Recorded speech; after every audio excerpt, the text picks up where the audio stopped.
Hi friends, welcome to our channel me chef. ఈరోజు recipe vegetable pulao. మామూలుగా పులావ్ అంటే అందరికీ కూడా బాస్మతి రైస్తో చేసింది గుర్తుకొస్తుంది. బట్ ఇక్కడ నేను బాస్మతి రైస్తో చేయట్లేదు, నార్మల్ రైస్ తోటి వెజిటేబుల్స్ పులావ్ చేస్తున్నాను.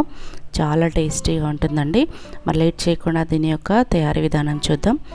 నేను ఈ గ్లాస్తో ఒక గ్లాస్ రైస్ తీసుకుని ముందుగానే నానబెట్టి పెట్టుకున్నాను. శుభ్రంగా వాష్ చేసుకుని ఒక అరగంట నానబెట్టి పెట్టుకోండి.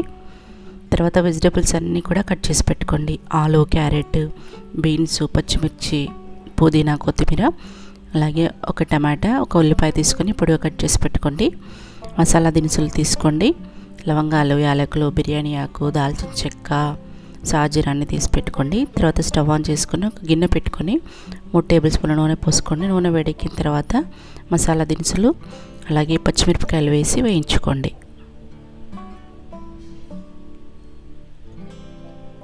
పచ్చిమిర్చి వేగిన తర్వాత ఉల్లిపాయ ముక్కలు కూడా వేసుకొని ఉల్లిపాయ ముక్కలు ఫ్రై అయ్యేంత వరకు కలుపుకోండి.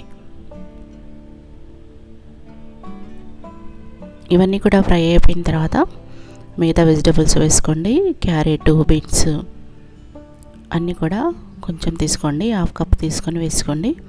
తర్వాత టమాటా ముక్కలు అవి కూడా వేగేంత వరకు కలుపుకోండి. ఆలుగడ్డ ముక్కలు కూడా వేసుకోండి. నేను ఈ విధంగా పొడిగా కట్ చేసుకున్నాను. మీకు ఎలా కావాల్సి వస్తే అలా కట్ చేసుకోండి. తర్వాత కొత్తిమీర, పుదీనా కూడా వేసుకొని మళ్ళీ ఒకసారి అన్నిటిని కూడా మిక్స్ చేసుకోండి.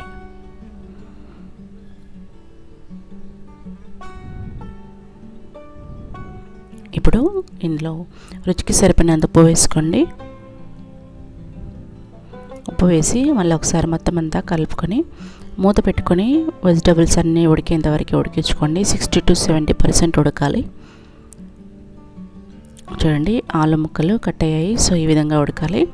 ఇప్పుడు ఇందులో మనం ఏ గ్లాస్తో అయితే బియ్యం తీసుకున్నామో అదే గ్లాస్తో 1.5 గ్లాస్ వాటర్ తీసుకోండి. ముందే నానబెట్టుకున్నాం కాబట్టి కరెక్ట్గా సరిపోతాయి. తర్వాత ఉప్పు కరెక్ట్గా ఉందో లేదో చెక్ చేసుకోండి. ఉప్పు కరెక్ట్గా లేకపోతే మళ్ళీ ఒకసారి కలుపుకోండి. దాంట్లో కొంచెం తక్కువగా అయింది, నేను కొంచెం యాడ్ చేసుకుంటున్నాను. మూత పెట్టుకొని వాటర్ అనేది మరిగేంత వరకు వేడి చేసుకోవాలి. చూడండి, వాటర్ అనేది బాగా మసులుతుంది కదా. సో ఇప్పుడు ఇందులో రైస్ వేసుకోండి. ఈ రైస్లో ఉన్న వాటర్ అంతా కూడా వంపేసుకోవాలి, లేదంటే మెత్తగా అవుతుంది. సో రైస్ వేసిన తర్వాత మొత్తం అంతా కలుపుకొని మూత పెట్టుకొని ఒక 5-6 నిమిషాలు ఉడికించుకోండి. 5 నిమిషాల తర్వాత మూత తీసుకొని మళ్ళీ ఒకసారి కలుపుకోవాలి.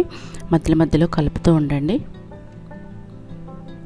ఒకసారి కలుపుకొని ఇప్పుడు మళ్ళీ కొత్తిమీర, పుదీనా మీ దగ్గర ఎక్స్ట్రా ఉంటే యాడ్ చేసుకోండి. నేను యాడ్ చేస్తున్నాను. చాలా బాగుంటుంది. ఈ విధంగా కొత్తిమీర, పుదీనా ఎక్కువగా వేసుకుంటే మనకు వెజిటేబుల్ బిర్యానీ తిన్న ఫీలింగ్ వస్తుంది. అంత టేస్టీగా ఉంటుంది. పుదీనా, కొత్తిమీర వేసిన తర్వాత ఒకసారి అంతా కలుపుకొని మూత పెట్టుకొని అన్నం ఉడికేంత వరకు కూడా ఉడికించుకోండి. ఒక 10 నిమిషాలు పడుతుంది. 10 నిమిషాలు ఆగిన తర్వాత మూత తీసుకొని వేడివేడిగా సర్వ్ చేసుకుంటే చాలా బాగుంటుంది. చూడండి, రెడీ అయిపోయింది. ఇది రైతా, దీనికి సైడ్ డిష్గా రైతా పెట్టుకోండి, లేదంటే మసాలా కర్రీ ఉంటుంది కదా, సో దాంతో అయినా తినొచ్చు, లేదు డైరెక్ట్గా ఈ విధంగా అయినా తినొచ్చు. ఎంతో టేస్టీగా ఉంటుంది. సో బాస్మతి రైస్ లేకుండానే చూసారుగా ఎంత చక్కగా వచ్చిందో. సో ఈ విధంగా చేసుకోవచ్చు తక్కువ టైంలోనే. సో మనకు రెస్టారెంట్లో తిన్న ఫీలింగ్ కలుగుతుందండి. లైక్ బిర్యానీ లాగే ఉంటుంది, అంత టేస్టీగా ఉంటుంది. సో చిన్నగా టిప్స్ పాటిస్తూ చేసుకోండి. ఎంతో టేస్టీగా ఉండే vegetable biryani are vegetable pulao చాలా సింపుల్ అండ్ ఈజీగా చేసుకోవచ్చు. ఈ వీడియో మీకు తప్పకుండా నచ్చుతుంది. నచ్చితే ఒక లైక్ ఇవ్వండి. అలాగే మీ షెఫ్ ఛానల్ని సబ్స్క్రైబ్ చేసుకోండి. Thank you for watching.